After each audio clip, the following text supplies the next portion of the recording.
एउटा कुरा भनौँ, गलत सोच र स्वार्थ भएका मान्छेहरूसँग तपाईँले कहिल्यै पनि बदला लिने सोच नबनाउनु होला, किनकि बिग्रेको फललाई झार्नु नै पर्दैन, समय आएपछि कुहिएर आफै झर्छ। त्यसैले गलत मान्छेहरूसँग बदला लिने काम नगर्नुहोला।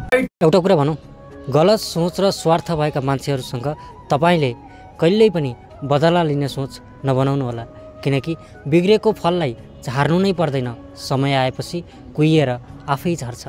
त्यसैले गलत मान्छेहरूसँग बदला लिने काम नगर्नुहोला। एउटा कुरा भनौँ, गलत सोच र स्वार्थ भएका मान्छेहरूसँग तपाईँले कहिल्यै पनि बदला लिने सोच नबनाउनु होला, किनकि बिग्रेको फललाई झार्नु नै पर्दैन, समय आएपछि कुहिएर आफै झर्छ।